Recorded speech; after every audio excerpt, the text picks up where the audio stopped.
Good morning, everybody. It's 11 o'clock, and I'd like to welcome you all back from break to our final session of today's Compass HIIN virtual learning community on VTE appropriate prophylaxis.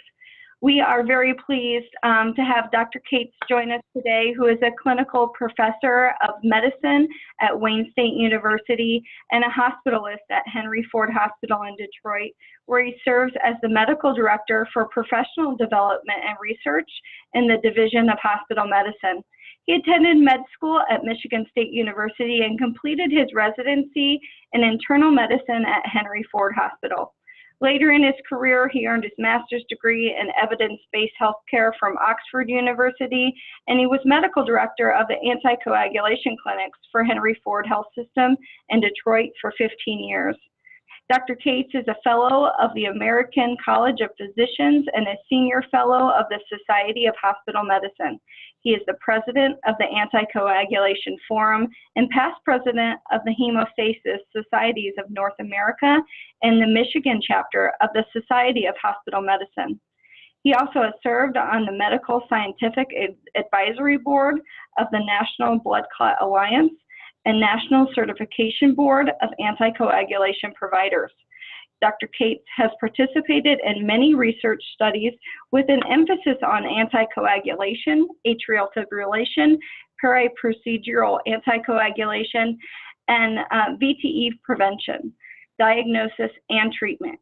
He has published more than 250 articles, book chapters, and abstracts in this field, and it's our pleasure and privilege to have him participating in our Compass HIIN event today. So thank you so much for joining us, Dr. Kaatz. The floor is yours. Well, thanks so much, Kate, and thanks to your team for the very kind invitation. Unlike our previous two speakers, I haven't been sick this week, so I've missed the bug. My voice is always this terrible.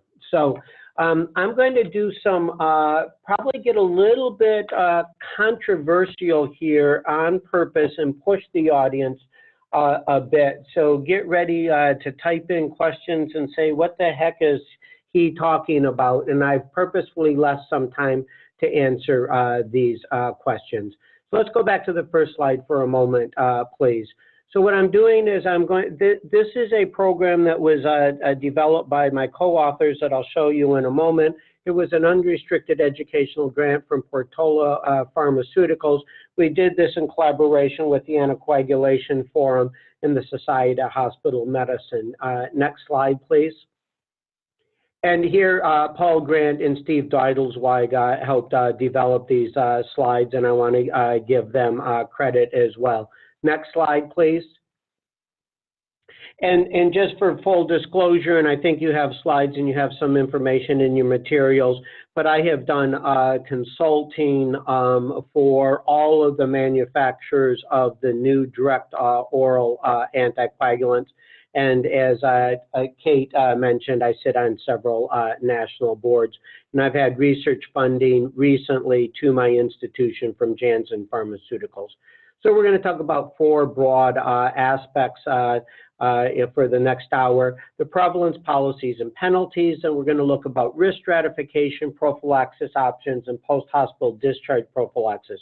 I want to emphasize right now, we're going to contain this talk to just patients in the hospital, so not in SNFs, not in nursing homes, and to a very much degree. And we are also going to be talking about medical patients. So when I mean medical patients, I mean non-surgical patients, and not OB and not pediatrics. So next slide, please. So we have to go back now 11 years ago to the Surgeon General call to action. And this is one of probably the big points if you wanted to talk about when did VTE prophylaxis really get on all of our radars. Where did Joint Commission sort of start to do their measures? When did CMS start to do their penalties around this? You can probably point to this document. C. Everett Koop was the Surgeon General at the time, and this was really got all of us in all of our hospitals really actively engaged in venous thromboembolic prophylaxis. I'll refer to that as VTE because we know that we prevent DVTs exactly the same for the most part as we prevent pulmonary embolism. Next slide, please. So to bring forward a little bit, this document is about 2 years old. This is from World Thrombosis Day, just to set the stage as we take a global view of this. About 10 million cases of VTE worldwide, 1 to 300,000 deaths per year in the United States. We saw this earlier about sepsis and how deadly it is and how it compares to other diseases. VTE-related deaths probably more than AIDS, breast cancer, prostate cancer, and motor vehicle accidents combined. About 60% of the cases of VTE are hospital-related or hospital-associated. And let me make just some clarification on the nomenclature here for a moment. So certainly 60% of all cases of venous thromboembolic disease do not occur during hospitalization. Average length of stays, at least in the U.S., are 3-4 days. But they will happen shortly after discharge from the hospital. This is both in the medical and the surgical population, and we're going to focus on the medical population today. So what we do in the hospital has the opportunity to have a huge impact on those patients that are going to develop venous thromboembolic disease. And of course, it's very costly, estimates at over $15 billion a year in the U.S. Next slide, please. So I think for those of us that are in the quality arena, you'll be very familiar with these Joint Commission VTE prevention measures, VTE 1, 2, and 3. For many years, these were mandatory measures. They are now optional measures. Some of them are phasing out from a penalty standpoint, like VTE 6, which was hospital acquired, probably more importantly, hospital associated, potentially preventable venous thromboembolic disease. And so these are starting to become optional, but I still think that we have to pay attention to this because it is still a big problem, even though the measures and penalties are starting to shift to other areas. Next slide, please. So this is a study by Bill Geertz. This is the famous American College of Chest Physician Guidelines. They've been in place since about 1983. This was probably about the 8th edition that came out this is probably the 7th edition that came out 11 years ago. And I've highlighted this 10 to 20%. And I think it's important that we realize that that is wrong. Back then, that is the rates if you didn't do any prophylaxis and you scanned everyone for a DVT with either an ultrasound, old technology called fibrinogen uptake scanning, etc., to see if they had a clot. That is not the rate of symptomatic clots. And that's going to be very important as we start to talk about risk stratification and about the large proportion of patients that we do not, you heard me correct, do not probably need to give prophylaxis to. Next slide, please.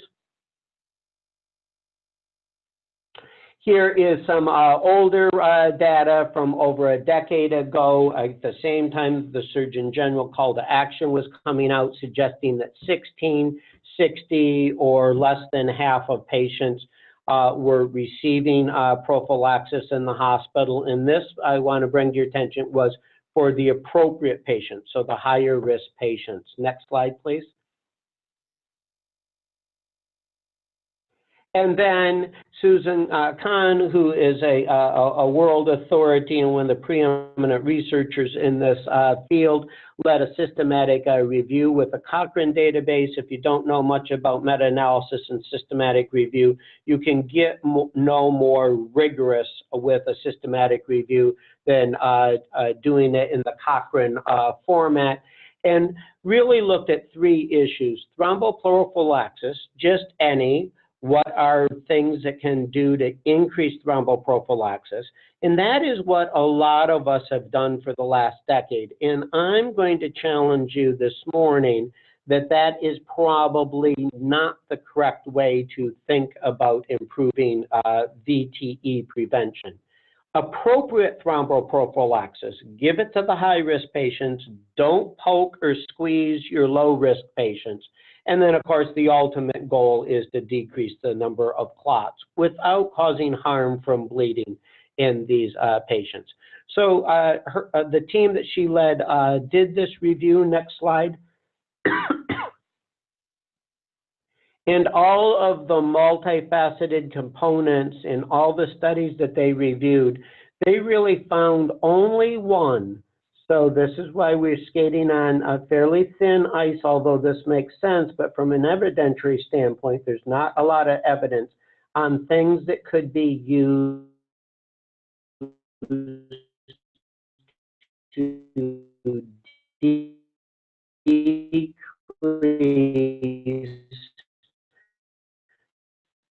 the rates. And showing you on the top line, one study, what it showed is that the events in the improvement in appropriate prophylaxis went from 17.5% on the right to 34.3%, so about doubled the rate of appropriate prophylaxis, and reduced symptomatic VTE in patients with hospital-associated VTE from 8% to about 5%, so about a 40% reduction.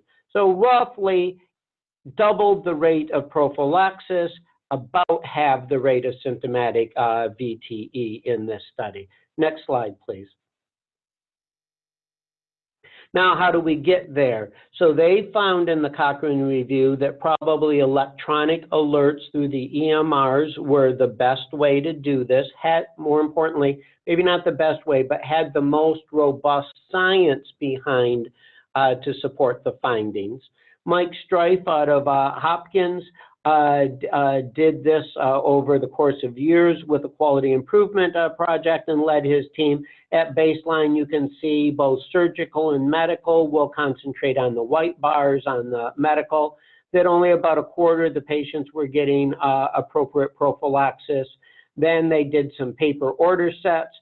They found that they had success and improvement with the surgical patients. And then we all went through, everyone has an EMR now. In about 2008, they had an EMR. They showed that they could get some improvement in the medical patients, stayed about the same as what they had in the paper order sets for surgery. And I think the important thing on this slide is that we look 3 years later in 2011, and they maintained and actually got a little bit more gain in appropriate prophylaxis.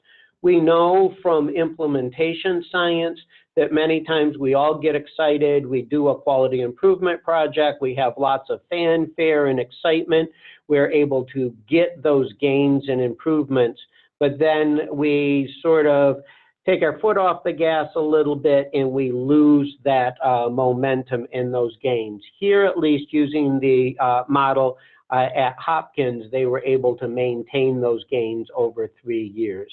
Next slide, please.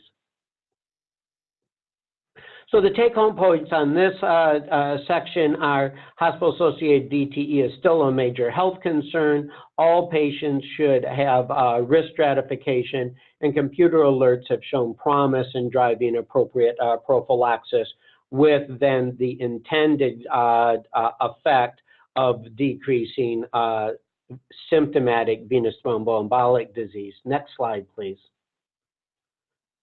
Our next thing is let's talk about risk stratification, because there are groups that are recommending that we should do that, and I subscribe to those recommendations. Next slide, please. So I'm going to put up a case here. I know we don't have polling options here, but this is a 59-year-old patient admitted for heart failure, currently on bed rest, ambulates to the bathroom with assistance. No cancer, previous VTE or thrombophilia or surgery. The patient is not bleeding. Would you order pharmacologic prophylaxis? If I could take a poll, my guess is of the 92 folks that are listening to this, almost all of you would say absolutely yes, because we've all learned that patients in the hospital should probably get VTE prophylaxis. However, this patient is low risk by multiple risk stratification schemes. Next slide. So if we look at the bottom here, the American College of Chest Physician Guidelines from 2012 will say for low-risk patients, they recommend against pharmacologic or mechanical prophylaxis. There's been a whole bunch of thought that, boy, if the patient, maybe they're low risk, so I'm not going to give them a heparin or a low molecular weight heparin or a 10A inhibitor like Fondaparinux, but what I am going to do is I'm going to squeeze their calves because I'm worried and I want to do something. This guideline says you shouldn't do either for a low-risk patient, and that patient was low risk. Next slide, please. The American College of Physicians in 2011 recommended two things. Recommendation one is that you should do an assessment on all patients. This is the major internal medicine society of the United States. And number two, it said, it was basically, the top part is what I want to say. It said that you should assess the patients. Next slide, please. The International Society of Thrombosis and Hemostasis, that's what ISTH is, and the World Thrombosis Day organization collaborated and both says we should do risk stratification and recommended three tools. The National Health Service, this is very interesting. Beverly Hunt in the UK has led this effort. They have mandated that all hospitals must do risk assessment and follow a protocol. They've mandated a different health system in the UK than we have here in the United States. For surgery, Joe Caprini's work from, boy, well over 20, coming up on 30 years ago, it stood the test of time. Joe is a vascular surgeon in Chicago. Is reasonable. It was developed in a surgical population. It's been validated in surgical populations.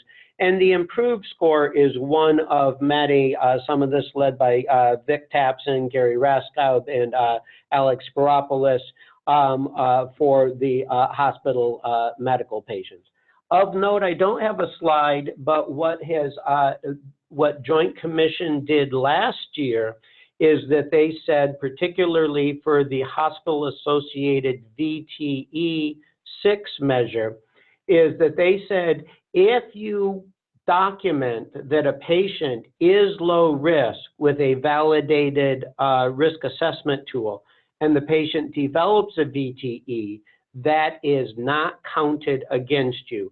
And the three that they list in their writings is the improve, the one that I'm showing you here, although that comes in two flavors and they don't sort out which one.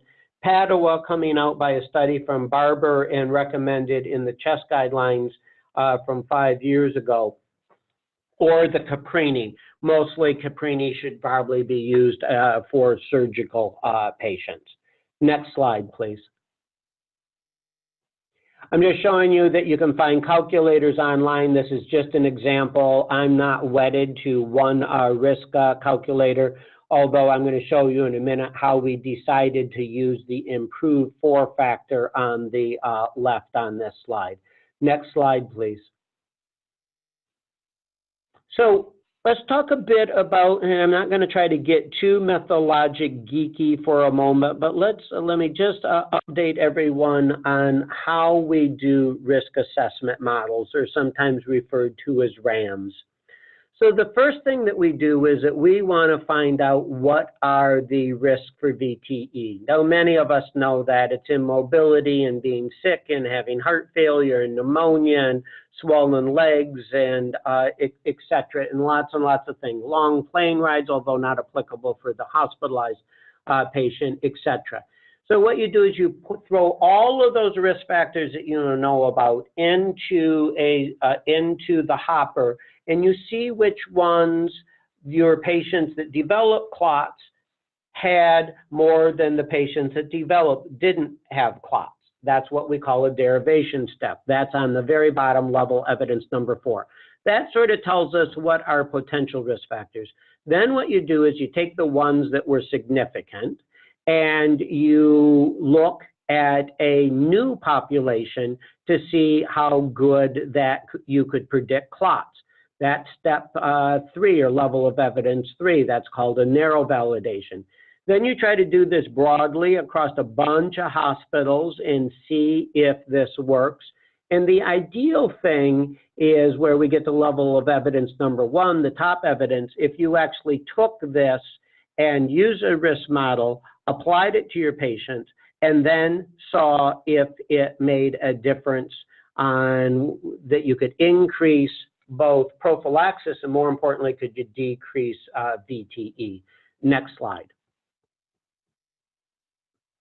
Here is a list from a review of lots of different risk assessment tools. I'm not going to, this is hard to read. I just want to let you know that there are a bunch of them and you have the reference if you'd like to go dig in deeper. Next slide, please. Here is another one. This was developed by Greg Maynard when he was at UC San Diego. He is now up at UC Davis in Sacramento. He called this the 3-bucket model. And and for medical patients, and I know I consider Greg a colleague and a friend, but we disagree on this approach, is that for the medical patients, which I've underlined, it basically, he broke that down. If you were in the hospital and if you were walking, you didn't get prophylaxis, and if you weren't walking, you got prophylaxis. Now, I will admit that is extraordinarily easy to operationalize. It is a simple rule to remember. So there are lots of reasons to use something very simple. But I think it's probably a bit more complex than that. Next slide, please.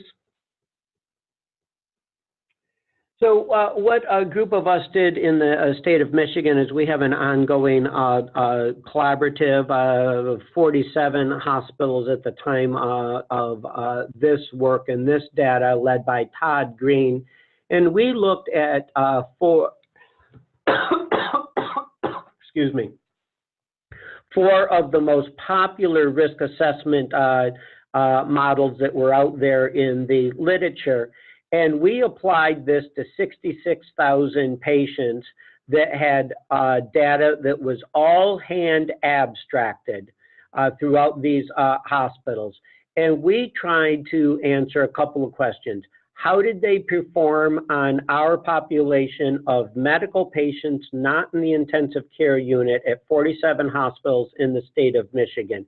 And what we did at the very bottom, I'd like to bring your attention to this, is using the model that would say, is the patient at risk or not? If we look at Kuchar, come down to the very bottom, only 10.34% of the patients on our wards in 47 hospitals, not in the intensive care unit, not surgical patients, were at high risk. If we looked at the Padua Italian model, it was 16.66%. The improved 4-factor models, 11%. In the Intermountain model out of Salt Lake City was 19%.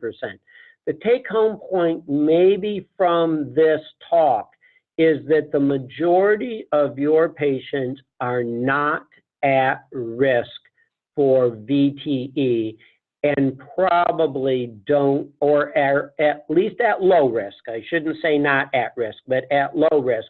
And there's good arguments to say that we should not be poking them with heparin or low molecular weight heparin or Fondaparinux, nor should we be squeezing their calves with pneumatic compression devices or potentially causing skin damage from compression stockings like TED hose. Next slide, please. This is just one. This is from that paper with the improved model. It just shows as the score goes up on the left, the risk of developing VTE, and the event rates go up on the right. Next slide. And then a busy slide, but what I want to do is show you our results. So let's concentrate on the third line down, proportion of VTE highlighted in red for those of you that aren't colorblind. On the Kucher, what we have is that if the patients were at high risk, the rate of VTE was 2.6%, and if they were low risk, it was 0.9%. Padua, very similar, about 2.5% versus about 1%. Improve, about 2.5% versus 1%. Intermountain, about 2.5% versus less than 1%. The American College of Chest Physician Guidelines, really on sort of just a consensus expert opinion, suggests that if you're less than 1%, you probably don't need or probably shouldn't get prophylaxis because there are bleeding with an anticoagulant and a little bit of fall risk, inconvenience, maybe decreasing the rate of patients getting out of bed with pneumatic compression devices. And what is fascinating to me then in the fourth line down, the proportion with prophylaxis, is that the clinicians, this is an observational study on 66,000 patients, it didn't matter if they were high or low risk. The rate of prophylaxis was right around 60% regardless of what the patient's risk was, which is something that lots of us in the field have seen, is this idea that let's just sort of prophylax everybody or not be thoughtful on who we're giving prophylaxis to. Next slide, please. Another, and I'm just going to go into this a little bit because we don't use this yet in our hospital, but the D-dimer is also it can help define risk. So for those of you that are not familiar with this, remember the body is always making a little bit of clots and it's always dissolving those clots throughout our vasculature. So what a D-dimer does is once a clot is formed, a fibrin, as that clot breaks down, part of the breakdown can be measured by this D-dimer. It's a dual monomer, hence D-dimer. And so this study is called the improved. Notice that it has two Ds on purpose at the end for D-dimer risk score. And this was studied in the APEX trial, and the primary paper was published in the New England a couple of years ago. But I'm going to talk about, because they studied as part of that, the utility of D-dimer. If we can go to the next slide, please. And if you're not familiar with the curve on the left, this is called a receiver-operator characteristic curve. The higher the curve goes to the upper left corner, the better it can predict who will and will not get a clot. And here it added a little bit of oomph, but just a little bit of oomph to the improved score. So if you wanted to use a lab test plus a score, you can get a little bit more predictability than using either by themselves. Next slide, please. Just in case you hear people talking about D-dimers as a prognostic tool, we use it for diagnosis as well.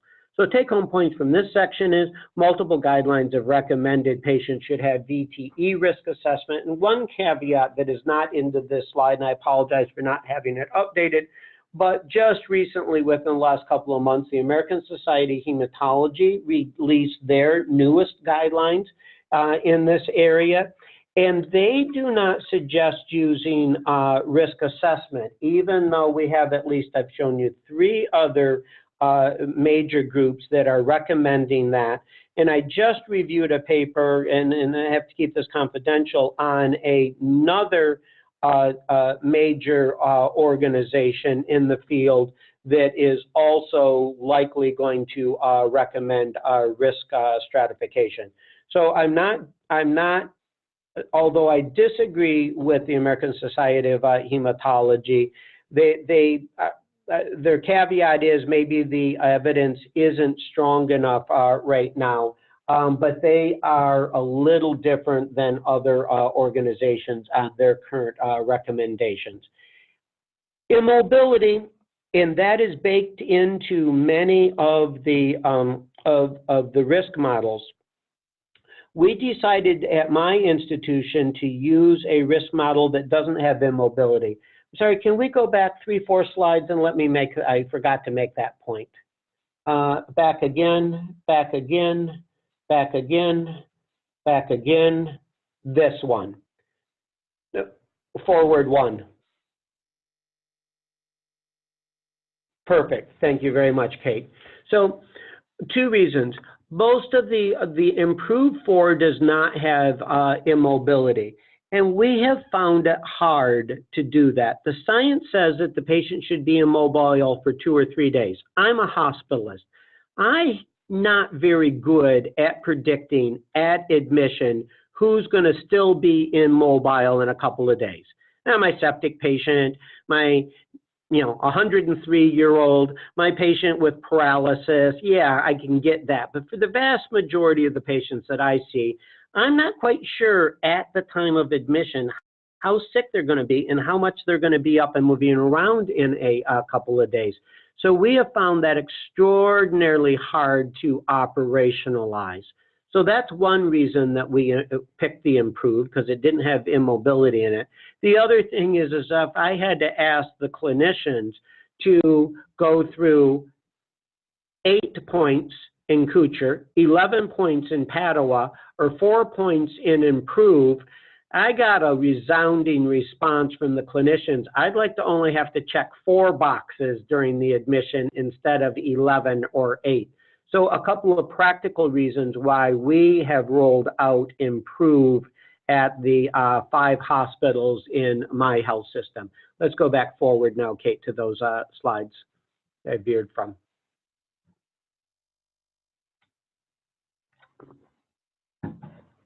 Okay, next slide, please. Now let's go into prophylaxis options, and you're all very familiar, so there's going to be, we'll go through this section quickly so we have time for questions. Next slide, please. This is progressive disclosure, yeah. So for non-pharmacologic, we have graduated compression stockings. A lot of us call those TED-hose, sequential compression stockings, also called intermittent pneumatic compression. I'll refer to them as IPCs, venous pumps, IVC filters. In parentheses, don't ever use that as primary prevention. Click again, it'll give us the rest of the, yeah. But these have shown marginally, it's absolutely amazing that when we really look at how robust the science is, it is not as robust as we would like. And there are no data, there are no randomized clinical trials that tell us that ambulation decreased risk, although I believe it, and I think we all believe it. You can't point to a randomized trial that tells you that. Next slide, please. Here's a picture of what those are. Over on the right, the portable compression stockings, and if anyone has those, please throw that into a chat, and then I'm going to ask you some questions about that. Actually, the current American College of Chest Physician guidelines recommend if you're going to use them, you should use this. We don't have those available at our hospital. We have what's on the left-hand side in the on the bottom. Next slide, please. Click again, please.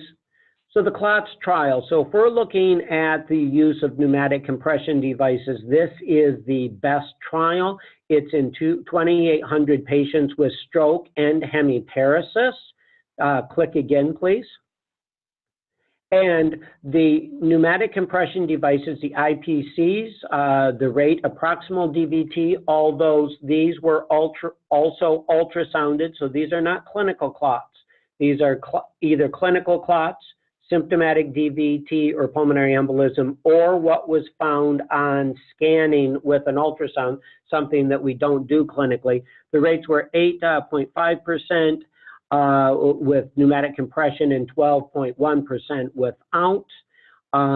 However, if you look at the third sub-bullet, there was some skin breaks. Remember, these patients are very immobile, acute stroke with immobility, i.e. paralysis.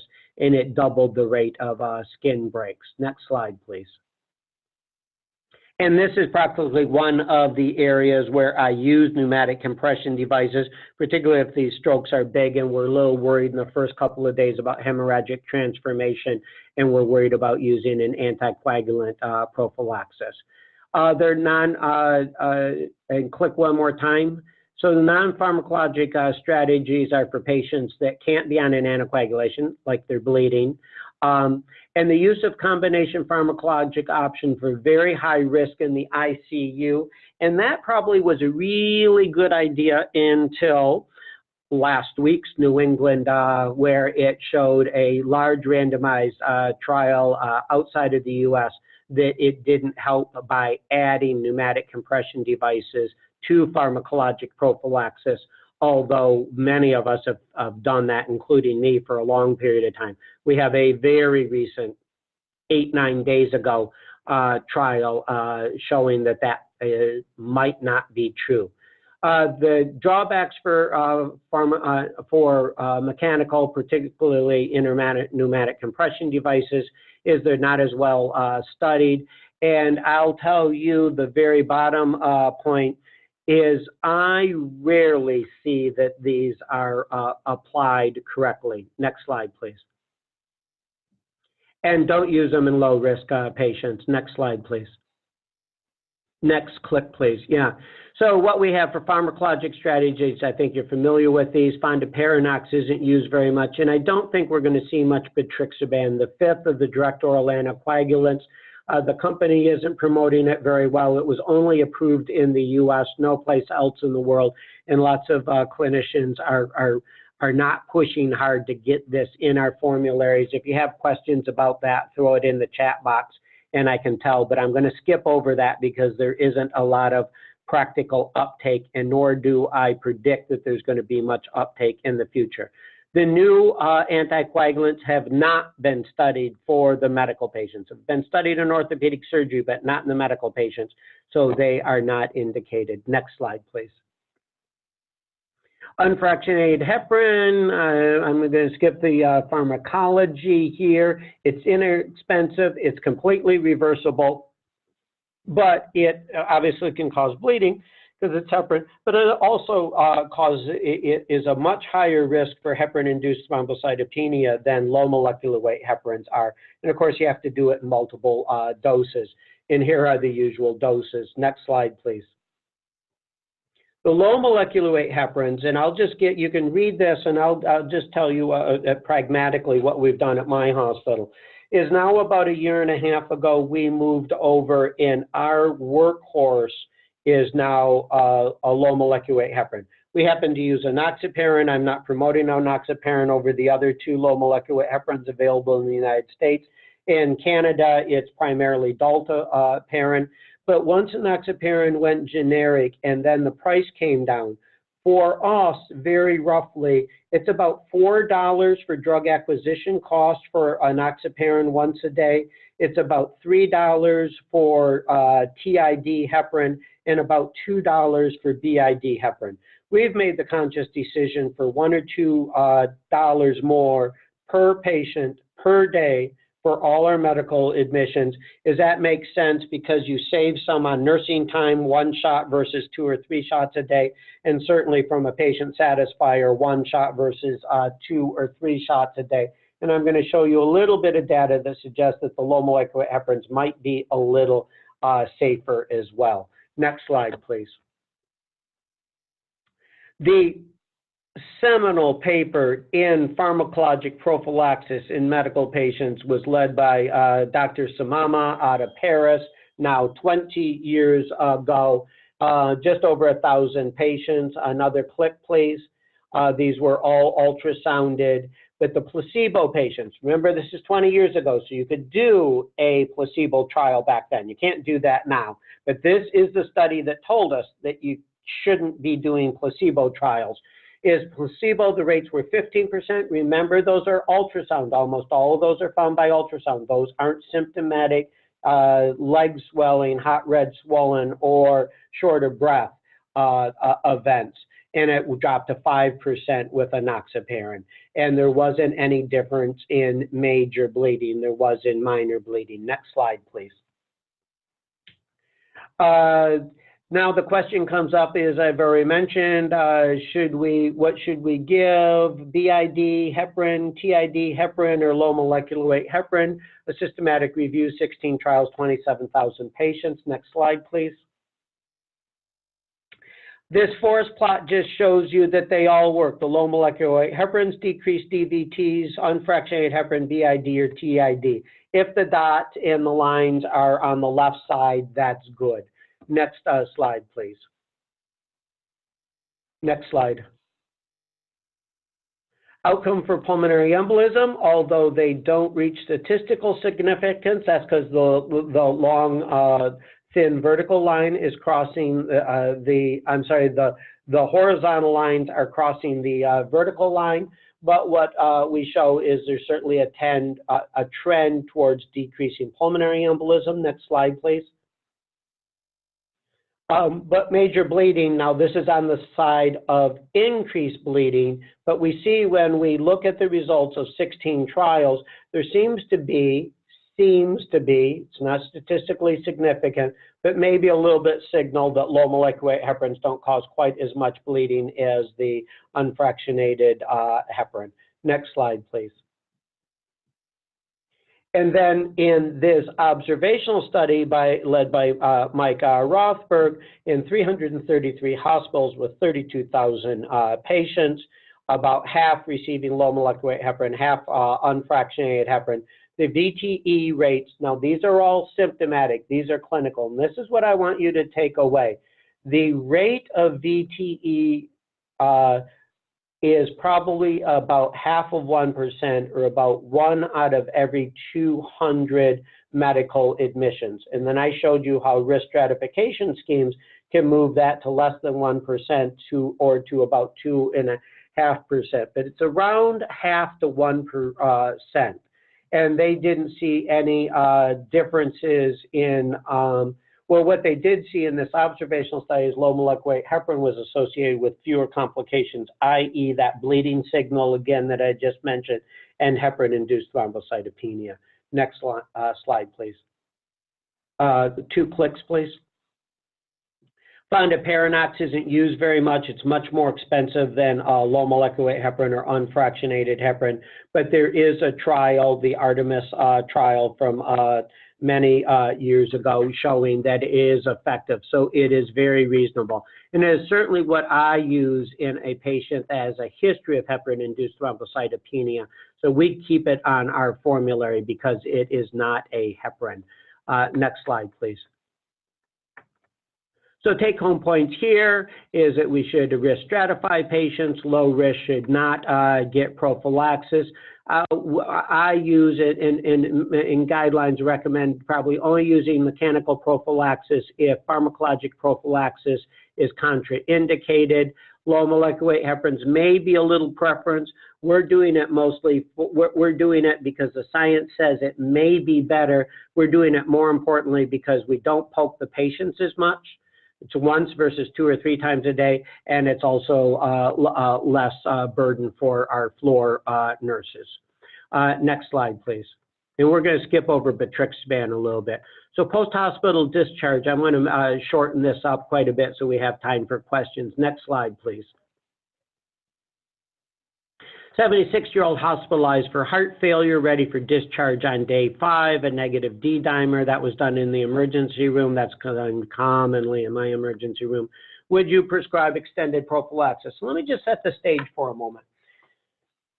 When I was a resident a long time ago, your legs, if you were admitted for heart failure, your legs had to not have a single rail, no crackles, and the legs had to be skinny, and you needed to be able to trot up and down the hallway before we sent you home.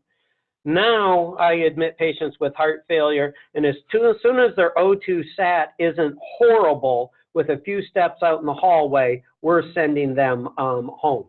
So I know that in the hospital, if I have a heart failure patient that's at high risk, and they're in bed most of the time, and they're short of breath, and they're waterlogged, they're going to get VTE prophylaxis. That's easy. 2-3 days later, I send the patient home, and we've switched a hospital bed for a couch.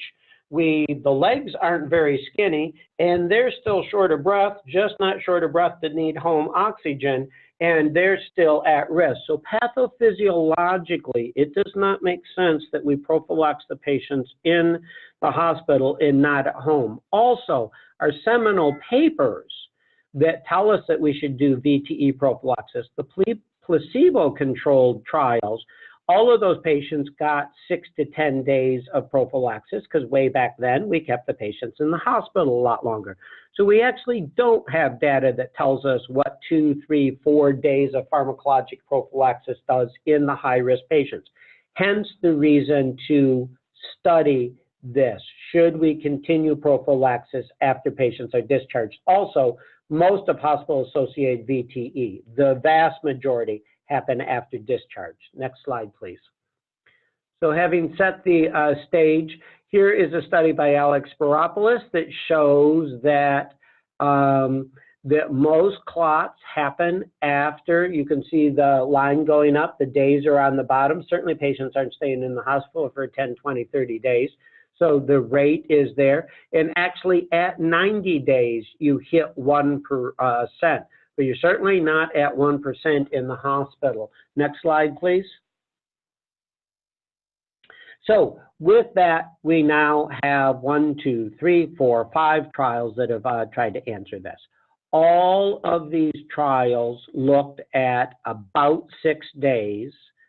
It was 10 plus or minus 4 days, but it ended up being about 6, 7 days of enoxaparin versus something else. The first trial in 2010 was extended prophylaxis of enoxaparin versus just in the hospital. The next one was apixaban versus enoxaparin. That was stopped early because of too much bleeding.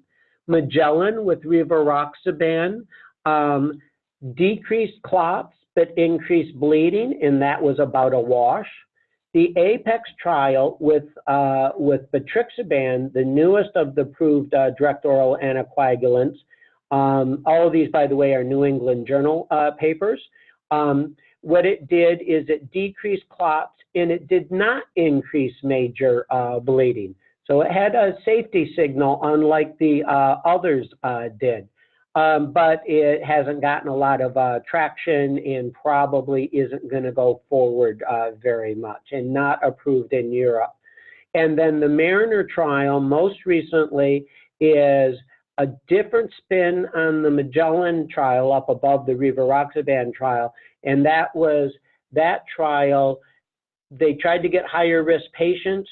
So what they did is that they didn't have any increased bleeding, but they also didn't have as robust as hoped decrease in clots. So really at this stage right now in 2019, most folks are not doing extended prophylaxis, but has been studied extensively. You're looking at over $1 billion in trial expenditures on this slide. Next slide, please. So if we look at systematic reviews, the biggest issue is, as I've already mentioned, is with betrixaban, in that it did not increase the rate of bleeding. Next slide, please. Here's a forest plot. This was published before the 2018 paper. So it's showing you that all of them tend to decrease symptomatic deep vein thrombosis. Next slide. And a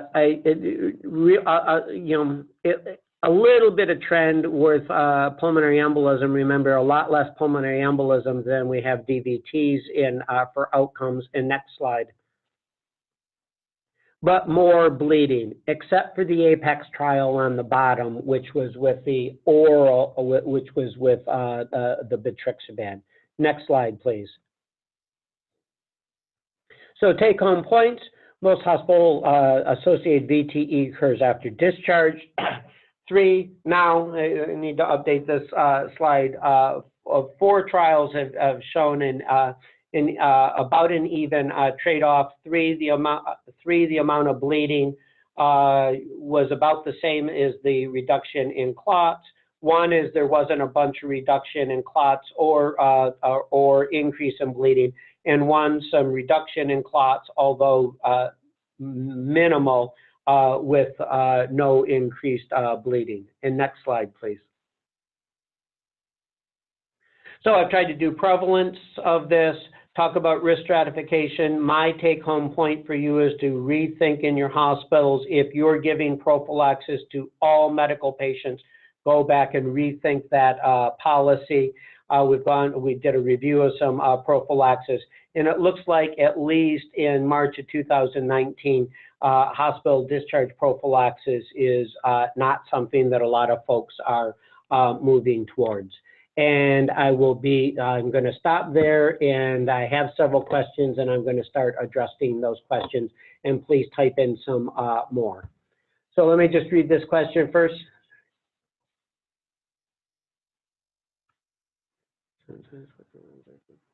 Yeah, so this must be coming from a floor nurse. So the question is, help us understand how quality and nursing professionals can promote standard ordered sets. Well, I think, so my bias is, and with the American Society of Hematology's recent guidelines, you may get pushback and rightfully so from a guideline that says maybe the risk stratification schemes are not ready for prime time. But I would recommend that what you would do from an order set is that you would incorporate a risk stratification scheme, and that you would have everybody on admission, at least on admission, get risk stratified. Not the surgical patients, not the ICU patients, not the pediatric patients, not the OB patients. But the other patients I would do that on. That's about usually half of the population in a general hospital. I've already told you, picked improve, because, well, I'll tell you, when I was at another hospital for a while, nursing was doing all of this, and they were using the Caprini score, 28 elements.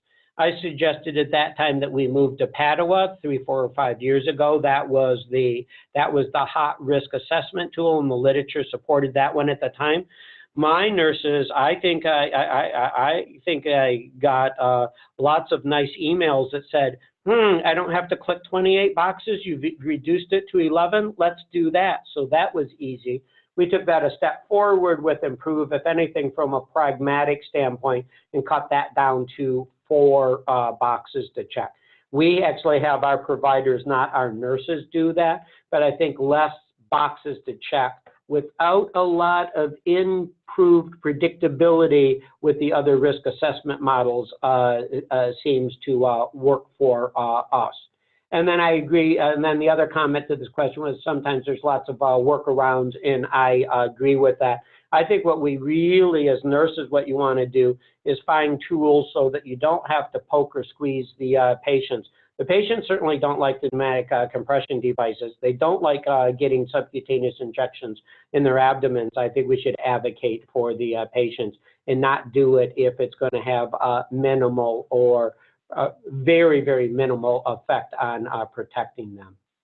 The next question was, there's an online calculator. I agree that's nice. However, the issue with having an app or an online calculator, I think it's best from a workflow standpoint to have that sitting right at the point of where you need to do either your nursing assessment on admission and or for the physicians. And we've baked that in to our EMR. We use Epic into the admission order set. D-dimer markers, how many hospitals have initiated that?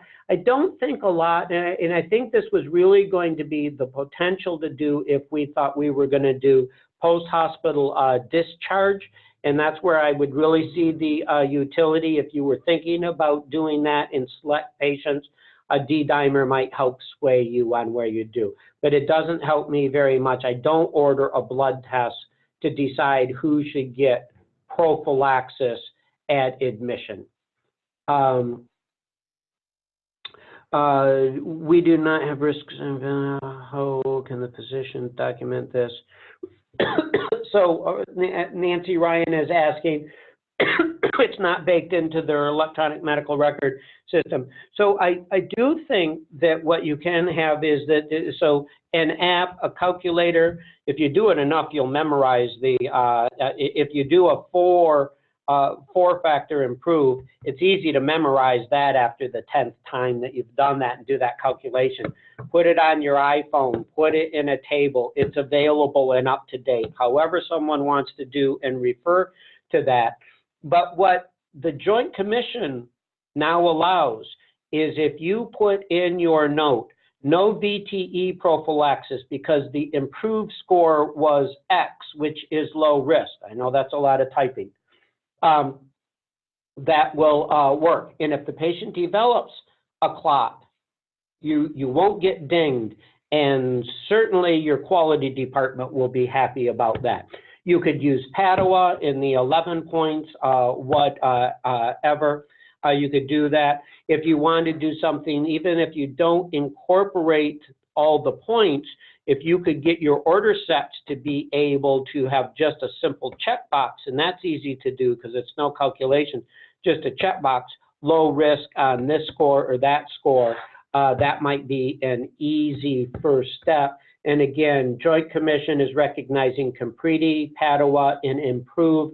Remember, Improve comes in a 4 and 7 element models, and it doesn't specify which one. Would you say patients with previous slide?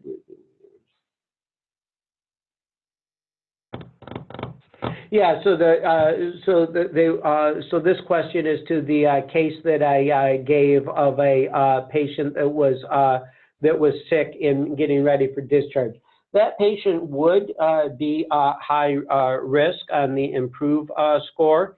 What you could do if you wanted to do the IMPROVE score at time of discharge, I would recommend using the 7-factor, because the 7-factor then is talking about how immobile the patient has been and whether they were in the ICU.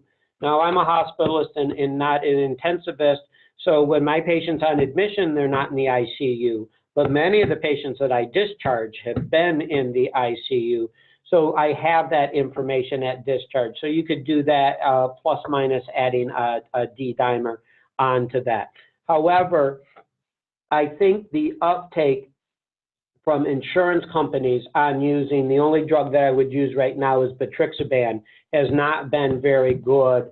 The insurance company that my health system owns declined approval, although we approved it in hospital on the in-hospital formulary committee, and others, I've seen that difference. So it's a little hard to get Betrixaban right now from a pragmatic standpoint, or more importantly, to get it paid for. It's about $9–10 a day for 45 days. So how would C-section patients be ordered VTE prophylaxis? What do you recommend? So it's really interesting. So C-sections in general, a lot of folks aren't recommending VTE prophylaxis for the routine, if there is such a thing, C-section, because we know lots of those moms are going home the next day. So it's almost like ambulatory surgery. It's not ambulatory surgery, but the patient isn't. And the other issue is remember, one of the big issues with surgery, big issues with VTE risk is age. So you're talking about a population that's mostly in their teens, 20s, or 30s that are hopefully going to get up and moving around. Now, if the patient had a very complex C-section, if they had, you know, for all of those issues, if moms are going to be in the hospital for 2–3 days afterwards with either gestational diabetes, talking about what an internal medicine hospitalist sees, or preeclampsia that's getting better and stuff. That's a different issue. Then I would treat them as a abdominal surgical patient that has received, that's going to be in the hospital for a couple of days. And in that case, then I would probably use low molecular weight heparin. Remember, we give low molecular weight heparins even to moms with DVTs that are pregnant, so we know that it's safe for pregnancy and it does not get into breast milk. So I would be using low molecular weight heparin in those patients. Would you say the majority of ICU patients are usually at high risk? Yes. I find we usually have mechanical or pharmacologic on most of our patients in the ICU. And I have been a big believer that the ICU patients, the medical ICU patients I'm talking about now, are such high risk that I have recommended, because it makes sense, dual prophylaxis with both pneumatic compression devices and pharmacologic prophylaxis. With this very recent trial, it just became published. I'm very curious on, I'm going to a big anticoagulation meeting here in a month. It will likely be the talk of the town, and I'm eager to talk to my colleagues on how they're incorporating that and if they're making any changes to their ICUs. But my guess is that next big intensive care and critical care meeting, this is going to be lots of presentations on that. I think we're at right at 1 o'clock exactly. Kate, I'm going to turn it back over to you. Dr. Kaatz, thank you so much for that really rich presentation, and to our attendees for your active engagement in our Q&A session. Just a couple of brief announcements and closing comments as we wrap up today. We want to thank you on behalf of the Compass HIIN team the opportunity to provide you with virtual learning today. I want to let you know that the content covered today was in direct response to hospital requests to our team. And so we would encourage you, if there are other content areas you would like us to consider covering in an upcoming event, please do send those to our team, myself, or to your clinical quality consultant. We'd certainly like to bring you content that is meaningful and things that are needs for your teams locally. With that being said, I want to thank you all for being a part of our event today. You will receive an evaluation email. We would appreciate it if you would take a few minutes to complete that evaluation when it comes, and you will get your certificate of attendance. Thank you all so very much. Have a great day.